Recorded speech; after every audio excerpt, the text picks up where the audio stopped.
전도의 열정을 품어라 라는 제목으로 하나님의 말씀을 통해 은혜를 나누고자 합니다. 제목을 따라합니다. 전도의 열정을 품어라. 아멘. 오늘 우리 성대교회를 찾아와 주신 모든 분들 환영합니다. 우리 좌우 앞에 계신 분들과 말씀 듣기 전에 인사하도록 하겠습니다. 오늘 이렇게 인사합시다. 반갑습니다. 환영합니다. 반갑습니다. 환영합니다.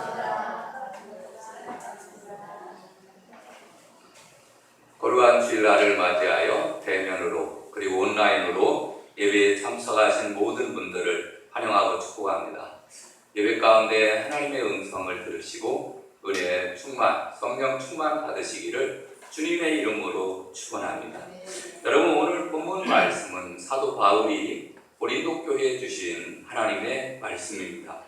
바울은 그는 유대인으로서 그는 정통 유대교에 속해 있어서 하나님을 잘 섬긴다는 명목으로 예수 믿는 사람들을 잡아 죽이던 일들도 행했던 사람이었습니다. 그러나 그가 다메섹까지 가서 예수 믿는 사람들을 잡으러 갔다가 거기서 예수님을 만나고 그의 인생이 변화되게 됩니다. 그리고 온전히 그는 복음을 증거하며 하나님 나라를 전파하며 살아갔던 것을 보게 됩니다. 복음은 곧 생명과도 같이 그렇게 여기면서 복음을 증거를 했습니다. 여러분, 오늘 이 나오는 말씀을 우리가 가만히 묵상하면서 우리도 바울과 같이 그렇게 복음을 전해야 되지 않을까 이렇게 생각을 합니다. 그래서 오늘 본문 보면은 이런 말씀이 있습니다. 내가 복음을 전할지라도 자랑할 것이 없음은 내가 부득불할 일입니다. 만일 복음을 전하지 아니하면 내게 화가 있을 것이로다. 이렇게 생각을 하면서 열심히 전했던 것을 보게 됩니다. 여러분, 우리가 길을 가다가 교통 신호를 만날 때 이것을 안 지키는 사람은 3등 국민이라 이렇게 볼 수가 있습니다. 무시하면서 신호가 있으면 어때? 그리고 막 지나가고. 여러분, 요즘 신호 그냥 무시하고 지나가면은 벌금이 그전보다 훨씬 더 많이 올라갔습니다. 딱지 떼면은 돈을 많이 내야 됩니다. 할 수만 있으면은 우리가 꼭 신호를 지켜야 되는데 신호를 무시하는 사람, 3등급 국민이라 이렇게 볼 수가 있습니다. 근데 벌을 받을까봐 두려워서 지킨다고 하면은 그거는 2등 국민이라. 벌금이 두려워서 지키면은 2등 국민. 근데 1등 국민은 뭐냐 하면은 그것은 사명감을 가지고 기쁜 마음으로 이렇게 신호를 잘 지키는 사람. 이건 1등 시민입니다. 여러분 한번 보면 알아. 내가 지금 1등 시민인가, 2등 시민인가, 3등 시민인가. 대부분 이제 2등, 1등을 왔다 갔다 할 텐데 여러분, 우리가 할 수만 있으면은 1등 시민이 되면은 더 선진국적인 그러한 삶을 살아가지 않을까 생각합니다. 여러분, 마찬가지입니다. 신앙생활도 마찬가지. 하나님이 우리에게 주신 것을 정말 기쁨과 즐거움으로 하나님 내게 복을 주시려고 이런 귀한 말씀을 주셨구나. 기쁨과 즐거움으로 하는 신앙생활 하는 사람은 1등 신자입니다. 그런데 아이고 이거 안 하면은 화가 있다고 하니까 억지로라도 하자. 이건 2등 신. 아예 무시하고 깡그리 무시하고 하나님의 말씀이 어떤 말씀이든지 무시하고 그냥 살아가는 사람. 이건 3등 신자입니다. 여러분, 우리는 모두가 다 1등 신자, 1등 시민이 되시기를 주님의 이름으로 축원합니다. 아멘. 여러분, 오늘날 한국 교회가 정체할 뿐만 아니라 퇴보하고 있는 여러 가지 이유 중에 하나가 복음을 전하는 열정을 잃어버리지 않았을까 이런 생각을 합니다. 여러분, 특별히 요즘에는 코로나19로 인해서 전도 거의 지금 다른 교회들을 못하고 있습니다. 심지어는 교회에 새로운 신자가 오면은 저 사람이 코로나 환자가 아닌가, 그래서 오히려 우리 교회 오지 마십시오 이렇게 아주 대놓고 이야기하는 그러한 시대가 되었는데 여러분, 성경에 보면은 때를 어떤지 못 어떤지 항상 힘써라. 아멘. 이것이 성경 말씀입니다. 그때에 맞게 환경은 얼마든지 변할 수가 있습니다. 질병이 창궐할 수도 있습니다. 전쟁이 일어날 수도 있습니다. 아니면 국가에서 강압적으로 교회 가면은 안 된다고 막을 때도 있습니다. 종탑을 뚫어낼 그러한 환경이 올 수도 있습니다. 여러분, 환경은 수시로 바뀌어지게 되어 있습니다. 그러나 때를 어떤지 못 어떤지 우리는 영혼 구원하는 일에 힘써야 됩니다. 아멘. 그래서 그 상황과 때에 우리가 잘 맞게, 그래서 뱀처럼 지혜로, 비둘기처럼 순결하게 우리는 하나님의 말씀을 우리가 깊이 묵상하면서 우리 말씀대로 살아가야 되지 않을까 생각합니다. 여러분, 오늘 본문이 기록될 당시에 고린도 교회는 경제적으로 부유했습니다. 교통의 중심지였던 신흥 대도시였습니다. 사람들은 돈에 집착하고 부유하고 풍족한 가운데 타락한 삶을 살고 있었습니다. 이러한 타락한 도시에서 살다 보니까 그 지역에 교회가 세워져도 전도의 사명을 감당하기 힘들었다라는 사실입니다. 교인들조차도 자기의 신앙을 지키기가 힘들었습니다. 이런 때 사도 바울은 본문을 통해서 우리 그리스도인들의 삶의 자세에 대해서 교훈하고 있습니다. 어떤 말씀이냐면 첫 번째, 우리가 복음을 전하는 것은 부득불할 일이다. 다 같이 따라합시다. 복음을 전하는 것은 부득불할 일입니다.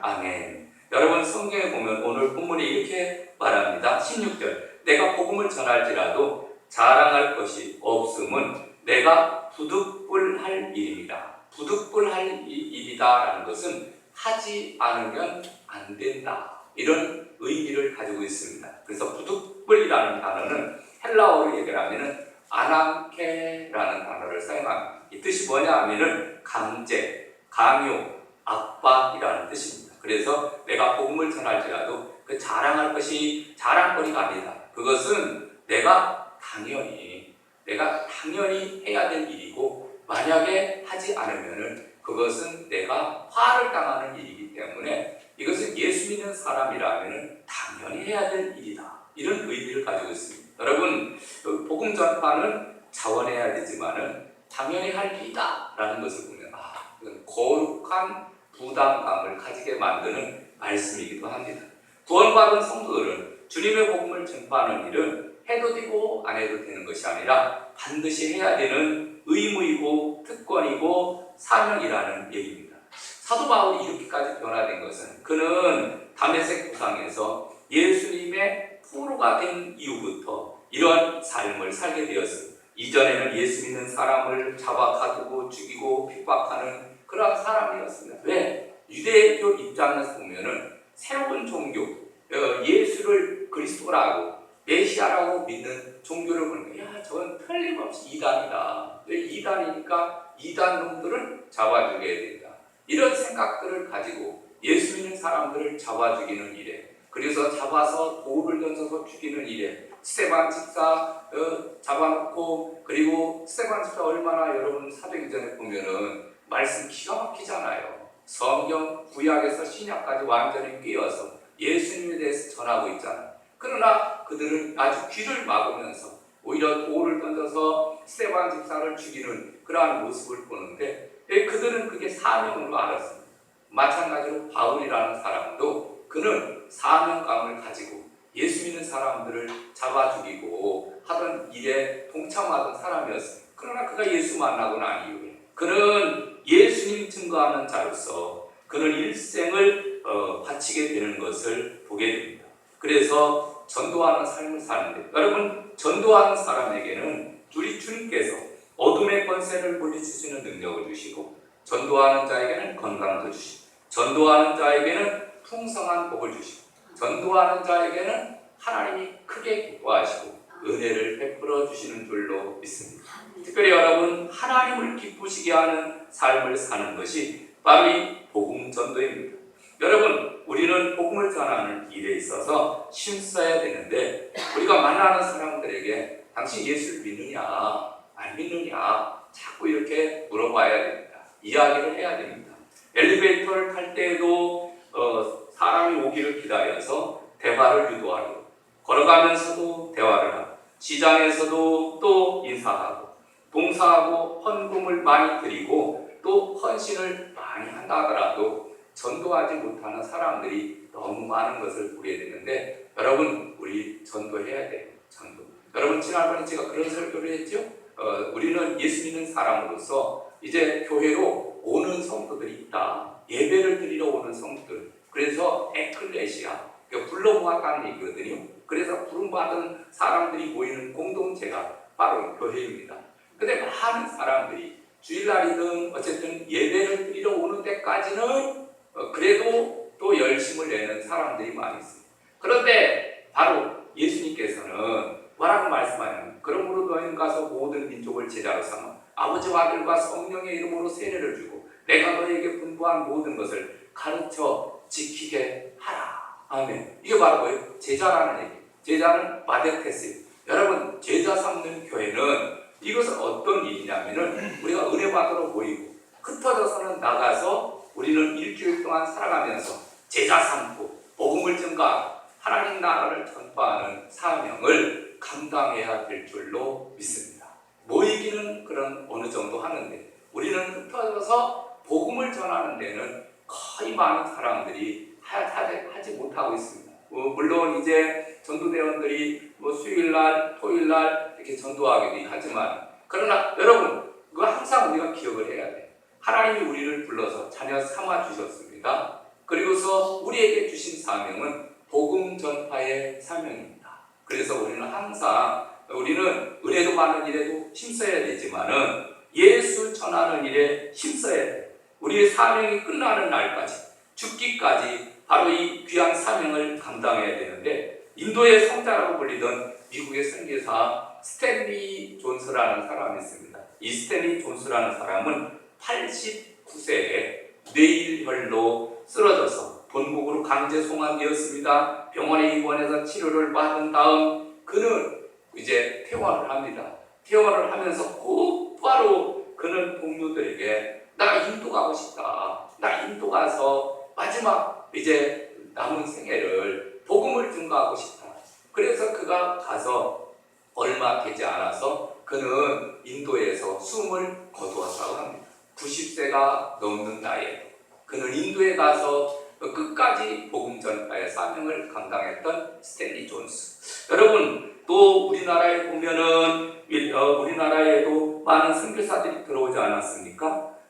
그래서 최초의 선교사인 아펜젤로 언더우드, 그뿐만 아닙니다. 또 우리나라 최초의 순교자인 토머스 목사님, 그리고 그 위에도 수많은 분들이 우리나라에 들어와서 복음을 전했기 때문에 우리가 예수 믿고 구원받고 하나님의 자녀가 되어서 신앙생활하고 있는 줄로 믿습니다. 그렇다고 하면 숨 쉬고 있는 동안 우리는 우리에게 주신 사명은 꼭 기억을 해야 됩니다. 여러분이 하든 안 하든 하나님이 우리에게 주신 사명은 복음 전파의 사명이에요. 이거는 죽을 때까지, 숨질 때까지 우리가 거룩한 부담감을 안고 늘 가족을 구원하고 자녀들을 구원하고 그리고 또 이웃을 구원하는 일에 우리는 끝까지 힘써야 될 줄로 믿습니다. 두 번째, 복음을 전하지 아니하면 화가 임할 것이라 이렇게 말합니다. 16절 다시 볼까요? 고린도전서 9장 16절. 내가 복음을 전할지라도 자랑할 것이 없으면 내가 부득불할 일이라. 만일 복음을 전하지 아니하면 내게 화가 있을 것이로다.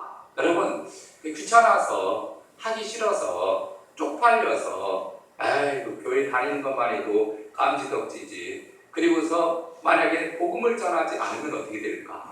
그러면은 몸뚱아리는 편하고 하는지 모르겠지만, 그러나 성경에 뭐라고 말합니까? 내게 화가 있을 것이미로다 이렇게 말하는 거예요. 여러분 가만히 있으면은 중간 가는 것 같지만 가만히 있으면 중간 가는 게 아닙니다. 가만히 있으면은 반대편에 선 사람이에요. 여러분 우리는 명확하게 나는 예수님 믿습니다 이렇게 분명하게 이야기할 수 있어야 됩니다. 그냥 가만히 있어서 믿는 사람인지 안 믿는 사람인지 헷갈리는 사람들이 있어요. 회사에 가서도 마찬가지입니다. 기도도 않고 밥도 먹고 그러다 보니까 저 사람이 교회 다니는 사람인지 안 다니는 사람, 이게 헷갈리는 사람들이 있거든요.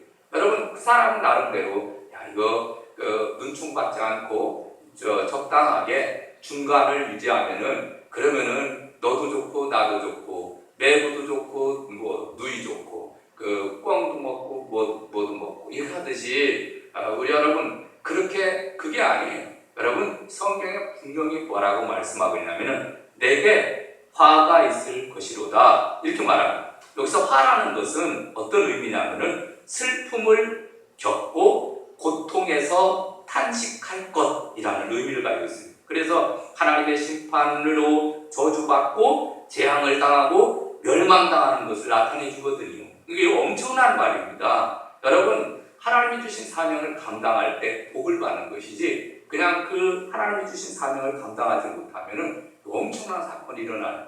근데 왜 이런 말씀이 있느냐면 여러분 이 말씀을 우리가 정확하게 이해를 하려면 열왕기하 7장을 봐야 됩니다. 열왕기하 7장에 보면 BC 845년에 아람왕 베나닷이 군사를 모아서 사마리아를 쳐들어왔습니다. 사마리아 성을 에워쌉니다. 그때 사마리아 성에 살고 있는 사람들은 이제 그 아람 군대와 대치를 해서 전쟁을 하게 됩니다. 이제 성 안에서 그 항전을 하다가 보니까 성 안에 있는 곡식들이 다 떨어졌습니다. 먹을 것이 다 떨어졌습니다. 그래서 나중에는 이제 굶주리고 목말라서 짐승들까지 다 잡아먹었어요. 짐승들까지 잡아먹어도 그래도 전쟁이 끝나지 않아서 이제는 나중에는 아이들을 잡아먹습니다. 오늘은 네 아이 잡아먹고 내일은 우리 아이를 잡아먹자.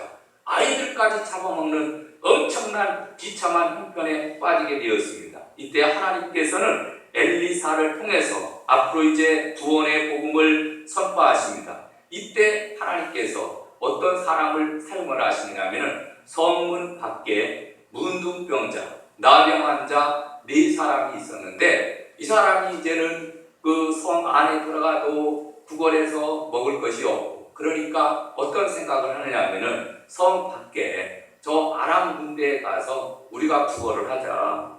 아람 군대 사람들이 우리를 죽이면은 평생 죽는 거예요. 굶어 죽거나 그 다음에 또 창에 찔려 죽거나 죽는 것은 매 한 가지인데 왜 성 안에 들어가도 먹을 것이 없으니까 제가 차라리 저 아람 군대에 가서 거기에서 이제 구걸을 하자 이런 생각을 가지고 그들이 아람 군대 진영에 간 아람 군대의 진영에 딱 도착을 해서 보니까 그 아람 군대 사람들이 다 도망가 버리고 그 다음에 거기에 음식물 먹을 거 금은 폐물들이 막 널려 있는 거예요. 그래서 이 나병 환자 4명이 야 이게 왜 냉재냐. 그래서 거기서 먹고 마시고 그 다음에 금은 폐물 갖다가 막 숨기면서 가만히 생각을 해보니까 아니 우리만 지금 잘 먹고 잘 지금 하면은 안 되겠다. 하나님이 우리에게 벌을 내리실 것이다. 저 지금 사마리아 성 안에는 굶어 죽어가는 사람들이 많이 있는데 그들에게 복음을 전해줘야 되지 않느냐. 그럼 막 가가지고서 우리가 아람 진영에 갔더니 이렇게 합니다. 그랬더니 혹시 저 사람들이 우리를 끼워내서 다 죽이려고 그러지 않은가. 그래서 정탐꾼들을 먼저 정탐꾼들을 가서 보내니까 진짜 이거예요. 그래서 사람들이 다 나와가지고 그래서 그 아람 진영을 그 노략물들을 버리고 간 것들을 다 노략하고 그리고 이제 그래서 다시 회복되었다는 이야기가 성경에 기록되어 있는 거예요. 오늘은 아름다운 소식이 있는 날이오늘 우리가 그냥 이렇게 무시하면 안 되겠다. 그래서 그 기쁜 소식을 사마리아 성에 전했던 이 나병 환자들처럼 여러분 우리 주님께서도 우리를 구원하여서 하나님의 자녀 삼아주었습니다. 예수 믿고 구원받고 하나님의 자녀가 되고 죄사함 받은 이 기쁜 소식을 나만 누리면 안 돼요. 나만 누리면 안 되고 우리 알지 못하는 이 사람들에게 우리는 복음을 증거해야 될 줄로 믿습니다. 아멘. 어떤 사람은 핑계를 댈 수도 있습니다. 그렇지만은 여러분 핑계 댄다고 되는 일이 아닙니다. 어떤 사람은 나는 건강이 좋지 않아서 나는 신앙이 좋지 않아 나는 바빠서 나 지금 사업하기도 엄청나게 바쁜데 무슨 교회도 다니기도 어렵고 그 다음에 전도 안 가는 것은 꿈도 꾸지 못한다고 이렇게 생각하는 사람도 있습니다. 물론 다 사정이 없는 사람은 없을 거예요. 하나님이 다 아십니다. 그런데 하나님이 우리에게 주신 사명은 내가 복음을 증거하지 않으면 화가 있을 것이다 라는 말씀 기억을 하면서 여러분, 우리는 다시 한번 우리에게 주신 사명 잘 깨닫고 감당하기 위해서 힘써야 해요.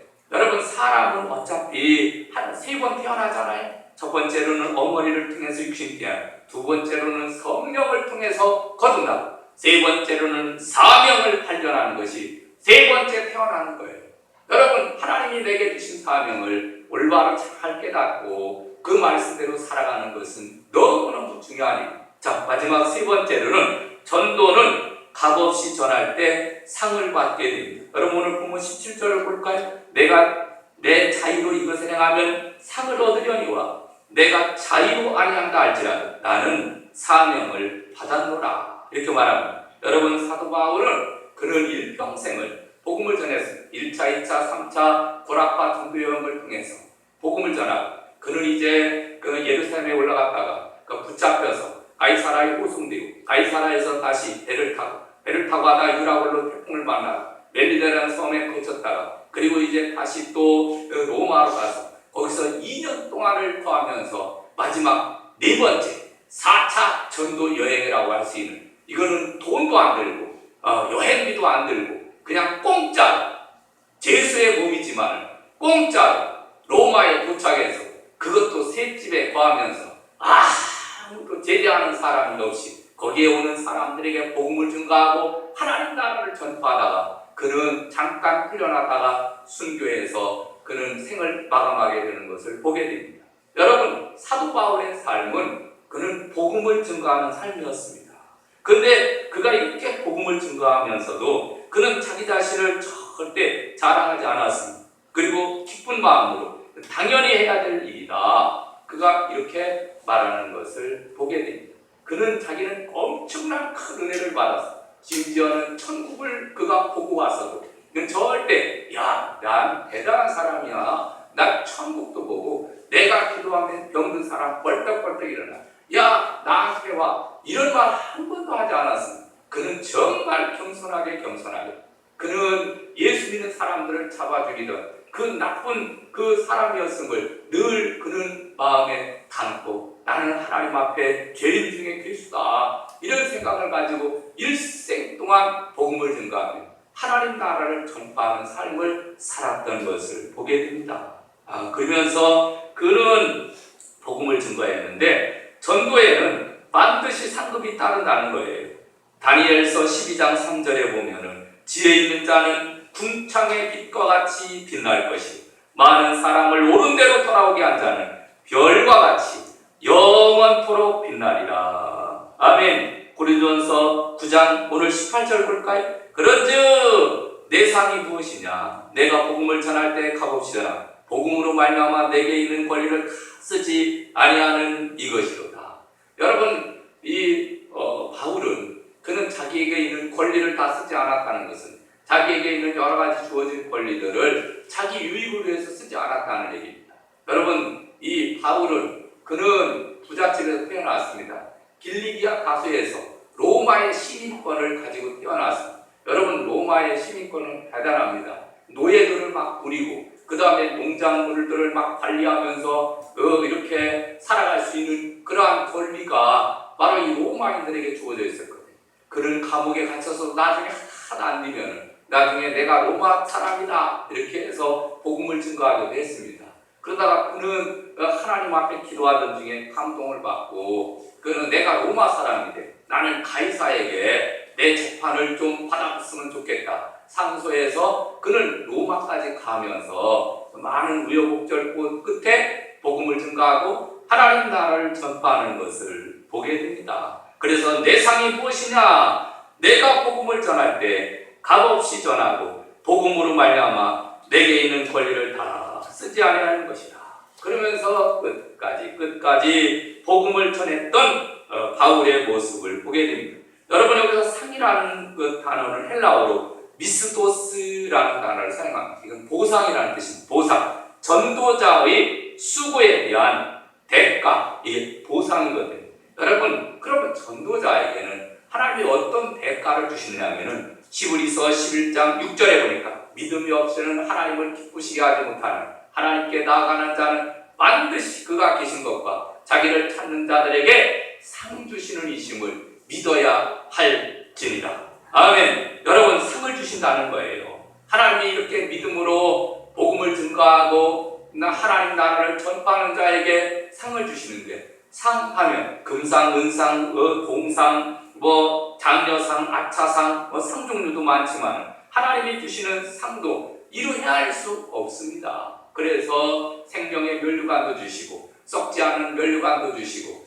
여러 가지 영생의 면류관도 주시고 이런 하는 상들을 우리 주님께서 하나님께서 우리에게 주시는 줄로 믿습니다. 특별히 예수 믿는 사람들에게는 이 장수의 상을 주십니다. 그래서 어떤 사람들이 조사를 했는데 신앙인들의 사망률은 일반 사람들의 사망률보다 50% 낮다. 기도하는 사람은 무신론자보다 평균 7년 이상 장수한다. 여러 가지 보고도 있습니다. 여러분, 우리가 믿음을 가지고 하나님을 섬기면 첫 번째 보이는 현상이 장수의 복이에요. 물론 그렇지 않은 사람도 있지만 대부분 보편적으로 그런 믿는 사람을 믿음을 가지고 살게 되면 장수하게 됩니다. 그뿐만 아닙니다. 여러분, 이 땅에서의 상도 있지만 모세는 하나님의 백성과 함께 고난을 당하고 그리스도를 위하여 받는 수모를 애굽의 모든 재물과 보화보다 더 귀하게 여겼습니다. 그것은 상 주심을 바라보았기 때문이다. 이 땅의 상이 다가면, 이 땅의 재물과 그 다음에 부귀영화가 나가면 저 영원한 하나님의 나라에 들어가서 앞으로 하나님께서 주실 그러한 은혜를 늘 사모하며 살았거든요. 여러분, 그러한 상이 우리를 기다리고 있습니다. 이 땅에서도 여러분 기독교 국가를 한번 보세요. 예수 믿고 하나님 섬기는 나라들은요, 다 그래도 선진국 대열에 들어가 있습니다. 그런데 믿지 않는 나라들을 보게 됩니다. 거의 대부분 90%의 그 나라들이 대부분 가난한 나라들입니다. 선교를 받아야 되는 나라들이거든요. 왜 그렇습니까? 복음이 들어가면 하나님이 돌봐주시고 들어가도 복을 받고 나가도 복을 받고 순종하는 자에게는 하나님의 축복이 임하는 거예요. 그러니까 말씀대로 순종하며 복음을 증거하는 것이 얼마나 귀한 것인지 우리가 알 수 없어요. 여러분, 우리도 지금 이제 복음이 본격적으로 들어와서 지금 120년, 130년 됐습니다만, 여러분 6.25 전 1950년 6.25 동란이 일어났을 때 우리가 얼마나 가난했습니까? 그런데 교회를 세우고 열심히 믿음 생활 막 하잖아요. 그래서 그 여의도 그 광장에 수많은 명의 사람들이 모여서 그 전도 집회를 열기도 하고 그런 일들이 있었지 않았습니까? 이렇게 복음이 왕성하게 전파되니까 하나님께서 우리나라를 세계에서 그래도 강대국 대열에 들어가시고 경제적인 배경으로 오늘날 이렇게 잘 살 수 있는 나라로 하나님이 축복해 주신 줄로 믿습니다. 아멘. 그러니까 보이는 현상을 보면 아하, 이것이 정말